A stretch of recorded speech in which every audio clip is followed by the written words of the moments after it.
This season will go down in the history books of Minnesota Timberwolves basketball. A team that has only ever made it past the first round of the playoffs once looked to have a chance to do it yet again, as they had been atop of the Western Conference the entire season, seemingly. Yet, as reports came out Thursday morning on March 7th, Karl Anthony-Towns had suffered a torn meniscus, putting him in question for the rest of the season. The question remains, will this team be able to stay afloat without him, and can they succeed in the playoffs? They do have a timeout. Decide not to use it. Curry, way downtown. Bang! Bang! Oh, what a shot from Curry! With 0.6 of a second remaining. Yo, what is up, everybody? Welcome back to Game Time. It's your boy Dom, and we're going to jump right into things here today. If you guys do enjoy today's video, make sure you guys drop a like and subscribe for more. It helps out the channel a ton. But without further ado, let's talk some Timberwolves basketball. Now, the Minnesota Timberwolves, as I said in the intro, have been one of the best teams in the NBA to this point throughout the season, putting their staple on the defensive side of the ball with the Defensive Player of the Year on their team in Rudy Gobert. Yet, obviously, Karl Anthony-Towns gets injured here yesterday, and it looks to be a very bleak situation heading into the final quarter of the season as we get closer and closer to the playoffs day by day.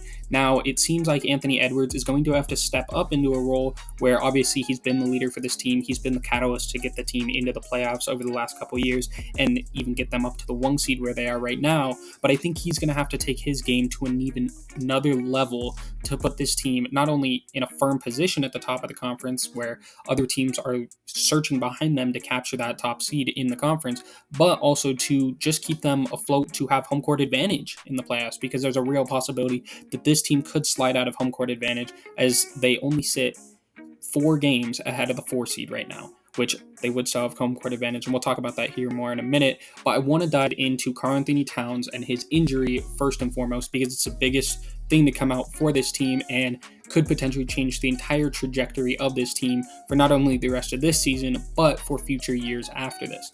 Now, like I said, the Minnesota Timberwolves sit atop of the Western Conference right now at 44-19 and have been playing phenomenal basketball to this point. Obviously, Anthony Edwards has led them in points, Gobert's led them in rebounds and been a Defensive Player of the Year front runner since really like the start of the season. He's had it locked up, and you've only been able to throw other guys' names up. It's like, oh, if Gobert wasn't doing so well, maybe they'd have a shot, right? That's just how good he's been. And then obviously Mike Conley, who just signed an extension with the team recently, has been their, steady point guard to do what they need for this team. But their second All-Star was Karl Anthony-Towns, and obviously he's injured now. Now, the first report that I saw was from Shams on Instagram, where it was like, okay, Karl Anthony-Towns is out with a meniscus tear, or he's out with meniscus issues, or whatever it was. Like, there's something going on, right? And then you saw a ton of reports kind of come out throughout the day. We end up finding that it is a torn meniscus, and this is the same injury that Joel Embiid has had, right? And Joel Embiid suffered this injury all the way back on January 30th. We're already into March at this point for Karl Anthony-Towns, and Joel Embiid still doesn't have a timetable to return for his injury, which I don't think would be smart for him to return at this point, especially with the Sixers sliding in the standings, but that's a different conversation for another day, honestly. I think when we're looking at it from Karl Anthony-Towns' perspective, obviously he wants to get back. Obviously, this is one of the best seasons in the franchise history. Currently, the second highest winning percentage in the franchise history. We'll see how that kind of continues for the rest of the season, as obviously not having Cat could affect that a lot. Now, like I said, I could see him wanting to come back into the regular season or even into the playoffs to try and help this team win, but there is a long list of players who have gone through this injury and not been the same since. We'll get into those here in a second. First, I just really want to deep dive into like how long he might be out, because if he tries to come back, there could be more repercussions to that. Now, Shams ended up tweeting out later in the day after we found out that he would undergo surgery that he's going to be out for the foreseeable future. And usually when you don't see a timetable slapped on something like this, we're expecting a bare minimum of 2 months, which would put us all the way into mid-May, which is definitely pushing it for Karl Anthony-Towns to be able to not only get back into game shape, as it's the lower body injury, and get back into it like an all-star level shape for this team, but even just be able to play basketball at the NBA level come playoff time, right? And so when you first look at this, Katie George of ESPN had reported that Embiid would be his injury would be reevaluated next week, and we'll see if he'll come back for the end of the season, which just kind of makes more doubt in my mind that Karl Anthony-Towns will even be able to come back, because she just reported this on March 3rd. And obviously with Kat just suffering his yesterday, I think it just becomes more and more likely that we don't see him towards the end of the season. And I hate to start this video off kind of telling Timberwolves fans like, hey, he's not going to be there to finish your season, which you've played such a good level of basketball to this point throughout the season. But it is a very real possibility that we don't see him there. Now, there have been some conflicting reports as the day's gone on. Woj just reported a couple hours ago at about 10 o'clock on March 7th that he expects that Karl Anthony-Towns will be back early in the Western Conference playoffs. So that would be looking at the first round or potentially the second round, depending on how everything goes, and that he would be reevaluated in 4 weeks. So we'll know a lot more within a month from now how serious the tear is. And how, like, obviously they wanted to tackle the surgery as quick as possible. So I think he's already had the surgery by the time I'm even recording this, just past midnight following the 7th. So I would put some optimism there that, maybe it's not as bad as what Embiid suffered. And Kat doesn't really have a history of injuries like an Embiid does, because Embiid has suffered with injuries ever since his rookie season, which he didn't even play in the NBA. And a lot of them have been lower body injuries. For a stark contrast, though, Karl Anthony-Towns early in his career was looked at as an Iron Man, and I don't think he missed a game for like 3 years straight until he got like in a car accident. And I can't remember if he hurt like his foot or his elbow or something like that. I'm sure Timberwolves fans could say it off the top of their head, because he had played so many games in a row and he was looked at as more of an Iron Man. Now, over the last couple of years, he's missed more games here and there. I guess after kind of losing that streak and it becoming more and more common for star players to miss games over the past few seasons. But I don't think he's ever had this severe of an injury throughout his career. And I do think that it's just going to be different for him, because I don't think he's ever had to go through this long of a rehab and just be off the court for this long, especially in his professional career. Now, I did kind of look up and just try to find more information about meniscus tears, and from actually, it's kind of hilarious that I went all the way here, but from the National Library of Medicine, I was looking kind of deep into some repairs on meniscuses and just trying to understand if Karl Anthony-Towns could realistically come back for the playoffs for this team. And so it depends, from what I understand, really on what type of surgery he got. And at this point, I don't know. But if he got and I might mispronounce this here, sorry, a meniscectomy. So think like vasectomy, but meniscus at the start, right? That's how it's spelled, at least.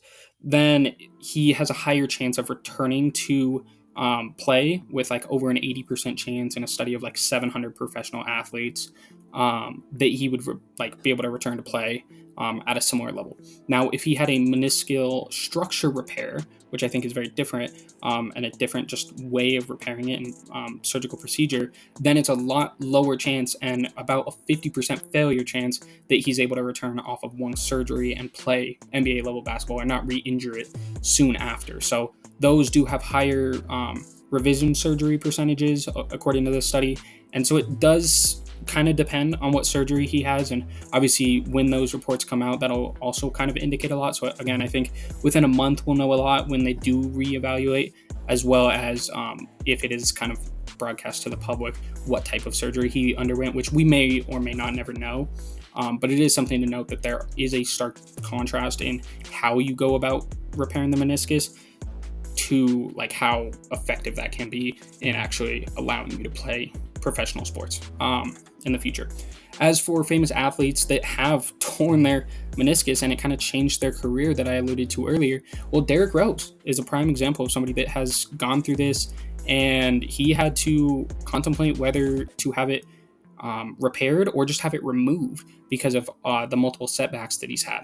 Then you look at a guy like Von Miller, who goes to the Buffalo Bills in the NFL. He has a meniscus tear, and after being a top player on the Rams when they won the Super Bowl just a few years ago, he's barely been able to get on the field. He's had more recurring injuries with the Buffalo Bills, and is kind of just a bad contract for them at this point. And that sucks to say as a Broncos fan, who obviously Von Miller is one of my favorite players to ever play in the NFL, right? And then even another guy that's younger in the NBA and plays the same position as Karl Anthony-Towns, or a similar position, kind of center power forward, in Robert Williams, who tore his meniscus back in 2020 around the same time. In March, and he has dealt with more recurring injuries to this point throughout his career after that. So it is a lower body injury where it seems that it builds up a lot more injuries throughout your career. Another guy, for example, would be Kawhi Leonard, has dealt with the same injury where he's had a torn meniscus, and then same with Jalen Ramsey in the NFL. So a lot of these guys, you've seen recurring injuries, you've seen more surgery. More surgeries have to be done following the injuries of this, but you have seen, like, I think the prime example of two players coming back and being able to still play high level basketball are those last two I listed in Kawhi and Jalen Ramsey. Obviously, two different sports, but there is a chance that Karl Anthony-Towns can still come back and be the player he was. I just think there's also those examples where we've seen the youngest MVP of all time. We've seen a budding potential, a guy that I said should have been the defensive player of the year in Robert Williams when it went to Marcus Smart, and, a Hall of Famer in Von Miller. Three guys that are very, very good at the sport that they play. And those guys continue to have injuries after that kind of derailed their careers from where they were at, right? So I do think there should be concern for not only now and this season and this postseason run, but potentially the future of Cat's career, as this could be a much more serious injury if he doesn't treat it properly and doesn't take the time to let it heal, which, again, I know Timberwolves fans are going to want him back for the playoff run, but if he doesn't take the time, there could be a real chance that this changes the rest of his career and not for the better, right? And with the negative out of the way, I do want to talk about the positives for this team, because this team has been very good. I just wanted to get the Karl Anthony-Towns stuff out of the way immediately, because it is the most prevalent to this team at this point, and it's something that is really going to affect the rest of the season and potentially the future of this team, like I said. As for the positives, the guy that's stepping in behind him is Naz Reed. Naz Reed has been very good. He's actually their fourth leading scorer without having started a single game all season at 12.3 points per game. So we'll see how he's able to step in for Karl Anthony-Towns. It is good that they paid him, and he can kind of play next to Rudy Gobert. And so that is one of the better options in the league, to be able to kind of step in for one of your all-star players and be able to help you through a rough patch of the season where you do have one of the harder schedules for the rest of the year. Again, I think Anthony Edwards, he's averaged 26 points per game throughout this point in the season. He's their leader in steals at 1.3 and has been a phenomenal defender. A part of the reason this team is so good defensively is not only do you have the defensive player of the year in Rudy Gobert, who is able to roam in the paint, and obviously he's a tremendous help defender. He's a tremendous rim protector, probably the best in the entire league at this point. But on top of that, you have guys like Anthony Edwards. You have guys like Jaden McDaniels, who have played phenomenal wing defense and are willing and capable of matching up with the best players on the other team night in and night out, while still, in Anthony Edwards' case, being the leading scorer and the catalyst for this team to have so much success. So I think, again, Anthony Edwards is a guy that's going to have to step up for the rest of the season. And I would love to see, if maybe Mike Conley can turn back the clock a little bit. Obviously, he's not what he was back even in Utah, where he made the All-Star team, or at his best days, I think, in my opinion, back in Memphis. But maybe he can turn back the clock a little bit and help them with a little bit of a scoring punch, as you are losing your second leading scorer and your only other 20-point per game scorer out of Anthony Edwards.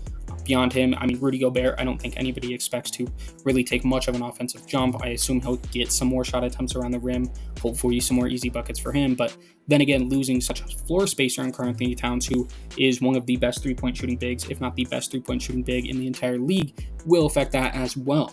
And obviously, Naz Reed can hit his outside shot, not to the same degree that Cat can, though. So like I said, maybe Mike Conley can turn back the clock. Maybe you can get a little bit more out of Jaden McDaniels. I think the bench unit is definitely something we're going to have to look at to try and take another step, whether it's a younger guy like Nickeil Alexander-Walker, who has been solid for this team off the bench, or it's a guy that they brought in more recently like Monte Morris to be a little bit more maybe able to take off some of that playmaking role that Mike Conley's had to do, obviously, as the primary guy throughout the season for them, and allow him to be a little bit more of a scorer. Again, whatever way this goes about, there will have to be at least two players, in my opinion, that step up their games relatively significantly to make up for not having Karl Anthony-Towns. And even then, I don't think it would be a one-to-one, as, again, he is an all-star level player. Do I think Sabonis deserved it over him this year? I would say yes, but does that mean that he's not an all-star level player and it's not one of the most stacked conferences in the entire history of the league? Absolutely not. He definitely is an all-star level player. And it's not like this is his first time making the all-star team by any means. I believe he's a 4-time all-star. As for Naz Reed, though, who is stepping in to take over for him, I think I want to look at last year, where he started 11 games for the team, and see how he did in those starts. Now, they went 7-4 when he started, which, if the T-Wolves can go 7-4, I think this keeps them firmly in that top three, and it guarantees them to pretty much have home court advantage in the playoffs. Now, obviously, they are going to play a little bit more than 11 games. They have 19 games left in the season. But it is a relative sample size that we can kind of compare to how things are going to go for the rest of this year. And it's not like he started in only games versus bad teams. It was a kind of a mix. Last year he started 2 games versus Denver, 1 game versus Milwaukee, 1 game versus Golden State, 1 game versus Dallas, 1 game versus 2 games versus Golden State, and 1 game versus OKC as well. Again, a couple other teams in there that weren't as great that they beat all of those teams, those being Chicago, Utah, Toronto, and Houston last year. But I do think that this relative sample size from last year could be good to look at for what he could do stepping in for Cat. His high in all 11 games last year was 30 points from the scoring perspective. His high for rebounds was 13 in a separate game where he scored 27 and 24 respectively, where he got those 13 rebounds. From three-point land, he was able to knock down the shot. He had a couple games where he went perfect from 3. He had a couple games where he might have shot a few too many, that going 2 for 8 in multiple games there. But he's willing to shoot it. His most makes came in a game where he shot 4 for 11 in a loss to Golden State, that being the game where he got the highest amount of points throughout that stretch. But that's still a 36% clip. It's a relatively high clip for a big man, especially a guy coming off your bench. And so if he can provide that, that still provides quite a bit of spacing and will be able to help having Gobert on the team and hopefully, again, just be able to get you through this stretch. And especially if you do get to the playoffs, hopefully this 19 games of being able to start going into the playoffs can be enough of kind of a role for him to get into and a rhythm for the team to get into, not having Cat in that type of role. So it is something to look at. He is the guy that can step in and get you 20 point per, or 20, maybe not 20 point per game. His averages went up to, I believe, 16 during this stretch. Yeah, he averaged 16.5 points per game on 33% from 3 while shooting 5 attempts, as well as getting over almost a steal and a half and a block per game, plus 7 rebounds. So again, a guy that I think can step in. Some of his percentages might be questionable, especially being a big man, only shooting 50% from the field, and his free throws being pretty lackluster at about 60% during that stretch where he started. But to this season, even, he's gotten better almost every year throughout his career. He's been one of the better backup bigs, like I said, especially this year. Last year, throughout the entirety of the season, he averaged 11 points. This year, he's elevated that to 12, and I assume in more of a starting capacity and a larger offensive role this year for the rest of the season. We'll see that only continue to go up. Again, this year, he's even taken his three-point shooting to another level, shooting 41% on 4.6 attempts, a career high in both categories there. So it is something to note, like, yes, you're losing Cat, one of the best three-point shooters in the league, but you're also putting him one of the best backup shooting bigs in the league into his role, and a guy that's only 24 years old and might still have more potential and might be able to show that potential in this time frame where his team definitely needs him, right? I would like to see him have a little bit better percentages when not shooting three-pointers, only shooting 48% on the year, but it is something that, he is coming off the bench, right? He is more of a look-at option, being their leading scorer off the bench for this team, and so some of that might play a role. Honestly, I'm not sure. We'll see how things play out there. It does make that extension, like I said, that they gave him over the offseason look much better. They gave him a 3-year extension, the largest that he was eligible to receive, which is $13 million this year, $14 million the following year, and a $15 million option in 2025-2026. So having him locked up and having him as a guy that, if Cat's injuries do persist, going into the future, he's a guy that can continue to step in, does provide a good reassurance policy for this team. And it was a contract that I was questionable about when they gave it to him, but it's something that is going to come back as very crucial for them in this regard. So just shout out to the Timberwolves front office in that regard for noticing that and attacking that immediately. When I look at ESPN, they do project that he'll still be coming off the bench. I would say that he's going to start a lot more than we would think. They actually project Kyle Anderson to step into the starting power forward role and it be a little bit more of a small ball type of thing. I do think Kyle Anderson, though having a little bit more of a down year this year and not being what he was maybe a couple of years ago, at least this season, he's still a very good defender.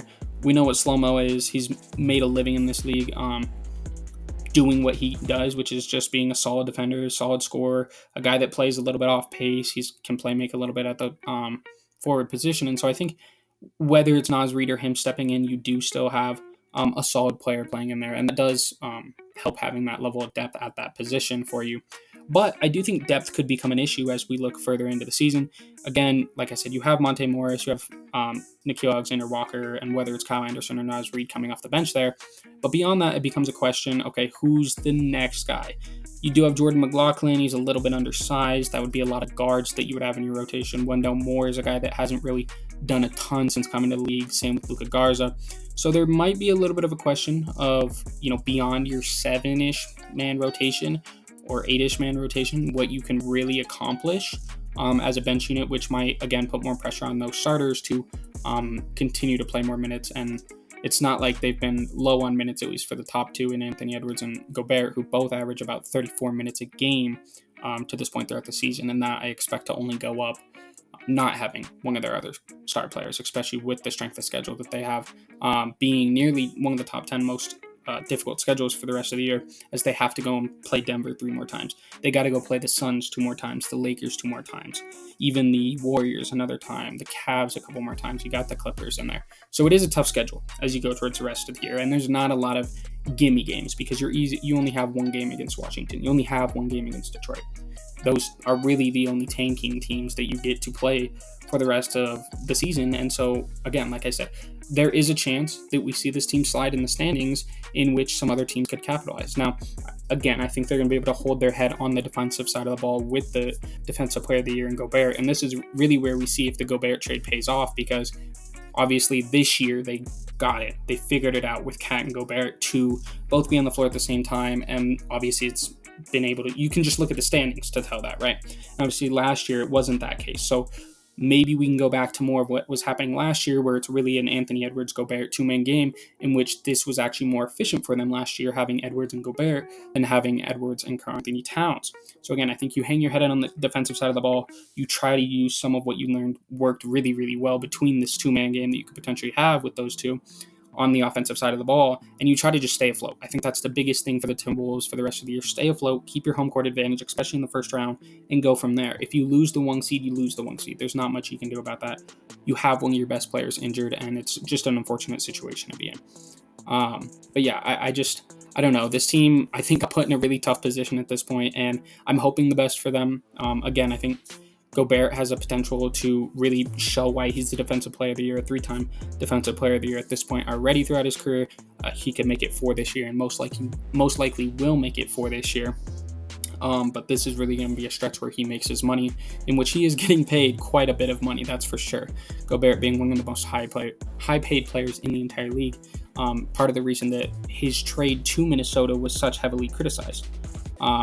And I guess quickly, while we're on that, I was going to jump to a different point. But while we're on that, if the Timberwolves win a playoff series with Gobert, if they make the conference finals, if they somehow make the finals in any time in which they have Gobert, I was very critical of that trade, and I think it was they obviously gave up way too much, in my opinion, at least draft capital-wise in that trade, along with a multitude of role players, which will see the depth be a potential issue for them here as this home stretch kind of comes down. But I will say, if they are able to, and like I said in the intro, like they've only won one playoff series throughout their entire, or not one playoff series, only 1 year in their history have they won a playoff series, and that was in 2003, 2004. I wasn't even born yet. Like I was born after they went on this playoff run where they go to the conference finals and they lose to the Lakers back when they had KG. They lose to the Lakers in 6. But that was the last time that they not only won a playoff series, the only time they ever won a playoff series was that year, and they went all the way to the conference finals. So if they're able to capitalize on this team and have some sort of success like that, I do think that the Gobert trade, we have to look back on it and say we were wrong about criticizing them so much for it, not only due to the success that they've already been able to have with it, which is more than a lot of the success that they've had in their franchise history, but if they're able to eclipse some of that success, then I think we have to call it a win for the Timberwolves and look at the Jazz a little bit more differently, as they've kind of been sitting in a mediocrity situation over the past few years. Now, I do think they've put together some young players, especially from that trade, but I think it could change the perspective on that trade going into the future. I guess just something I wanted to point out and think about here real quick while I was talking about, Gobert most likely winning the Defensive Player of the Year. But yeah, again, Anthony Edwards will have to be the guy that leads this team all the way. He's a guy that's shown improvement throughout his entire career, increasing his scoring average every single year, becoming an All-Star last year and only his 3rd year in the league, and then obviously again this year. And yeah, I just think he I mean, he's averaging 26 points per game. He's playing phenomenal basketball. He has them as the 1 seed to this point throughout the season. But I think he's going to average over 30, potentially, close to 35 for the rest of the year, where like he could realistically climb into MVP conversations if this team stays afloat. It's something similar to what we kind of said about Jokic a few years ago. Now, I think to a more severe degree with that, like Murray did miss the entire season, and Porter Jr. missed 97% of that season, essentially. But, missing Cat, your only other All-Star, for the last quarter of the season and staying afloat, potentially keeping the 1 seed, could build more steam for a guy like Anthony Edwards into the MVP conversation. A conversation that, to this point, I do think is still open, especially narrative-wise. There's still an opening there, and he could definitely build his statistical resume, I guess, statistical resume for the rest of the season to get to that point in which we already know he's loved by the media. We already know he's loved by the fans. So I would like to put a little bit of a radar on a potential late MVP jump for Anthony Edwards here as we play the last quarter of the season here. Again, though, they do have to really hold on to that 1 seed for that to be realistic, and without Cat, there's a few teams that are really, really sitting in a position that can take that 1 seed. The Thunder are only half a game back. They have been bouncing back and forth with the Timberwolves for the 1 seed over the last couple weeks. 8-2 in their last 10 games. They won their previous game. They're 43-19. The Denver Nuggets obviously play the Timberwolves 3 more times the rest of the year. And though the Timberwolves, I think, have matched up very well against the Nuggets and obviously gave us probably the biggest fit in the playoffs last year, without Karl Anthony-Towns, I think a lot of that changes, and they sit 43-20, 1 game behind the Timberwolves, so that could really change, especially with the head-to-head matchups coming up. And then the Clippers, though they've been struggling a little bit more coming out of the All-Star break, more than most teams actually in the Western Conference since coming out of the All-Star break, they are 5-5 in their last 10. They did just win their previous game. They finally have gotten to 40 wins, and they only sit 3 games behind the Timberwolves. So there's a very realistic chance that team could eclipse them. I do think it's nearly guaranteed that the Timberwolves have home court advantage come playoff time. They are 30-10 against the conference. They do still have the 1 seed, and they are 7 games ahead of the Phoenix Suns, who sit at the 5 seed currently. So it is pretty unrealistic to expect this team not only to lose enough games to get down to where the Pelicans are, but the Pelicans to win enough games to eclipse them. When going into the All-Star break, the Pelicans were still a play-in team. Obviously, since I think they played really good basketball, 7-3 in their last 10, and propelled themselves up to the 5th seed, standing outside of that play-in game right now, which is continually being more and more congested. As I do think the top 10 teams are pretty much locked in for what we're going to see for at least play-in teams going into the Western Conference playoffs. But there's a lot of change that could potentially happen in the standings, and this injury only kind of affects that more, right? So I think the number one thing for the Timberwolves is hold on to that 1 seed. At this point, you're relatively guaranteed home court advantage. If somehow they can beat their 58-win margin in which they had in 2003, 2004, their most winning season throughout history, if they can somehow be a 60-win team, that would be awesome to see for this team. That would require only losing 4 more games the rest of the year, though, which I think becomes more and more less likely as the days go on without Karl Anthony-Towns, unless we see, again, Anthony Edwards really push himself into that MVP conversation.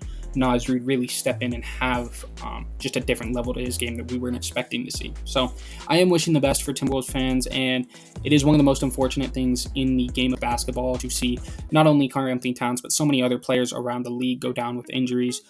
As you know, over the past 5 years, we've had so many star players go down with injuries. I mean, the prime example would obviously be Joel Embiid this year, who's the reigning MVP and was the MVP favorite when he goes down with his injury. So I do, wish the best for everybody in recovering for their injuries, and obviously the best for fans, as obviously we want our teams to win. But I guess the number one thing for me would be, if Karl Anthony-Towns isn't ready to come back, don't force yourself back. Obviously, Kat's not going to watch this, but if you are Karl Anthony-Towns, don't force yourself back. Take your time. Really make sure that this injury doesn't put a stamp on the rest of your career, because it is a real possibility that if he rushes back, that could realistically happen. And there's a track record of high-level, high-skilled athletes, players that are better than him historically, that went through this similar thing and were never the same. So I do wish the best for Karl Anthony-Towns, and that's all we can really do at this point. But yeah, I'm very interested to see how the Timberwolves respond to this adversity. I think it's something that the team hasn't really had to deal with to this point throughout the season. And again, I mean, relatively, most of their team has been kind of Iron Man throughout the regular season. So we'll see how this kind of works for them as the rest of the season goes. And you can only wish the best for them. I still, as a Nuggets fan, don't really want to match up with them. I do think that, the Gobert on Aaron Gordon matchup provides a lot for them in that type of a matchup and potentially puts us at a disadvantage. So they do still look at me, or I do still look at them as a team that I would expect to get out of the first round. But if you don't have Cat in a first round series and you have to play a team like the Warriors, you don't have that size advantage that you necessarily had before, where you are guaranteed to have those three bigs in Cat, Naz Reed, and Rudy Gobert. To all, one of them is always going to be on the floor, which kind of takes away from what has been working best for the Warriors, a team that could realistically play them in the first round. And that's their small ball with Draymond at the center and all that, right? So I do think there's some of that concern that teams might try to matchup hunt the Timberwolves with this injury now, and more so than even the OKC Thunder, who have, a lot of inexperience on their team, which I just made a video about recently, which I will pin in the top right if you guys want to go check that out. But yeah, I think there's a real chance that they are matchup hunted, and there's a real chance they're going to have to respond to that. And only time will tell if they're able to. With all that said, I appreciate you guys watching. It's been your boy Dom from Game Time, and I will catch you all next time. Peace out, guys. It's crazy because after all that, they took him off the court to put him even closer to the locker room. So I was like, all right.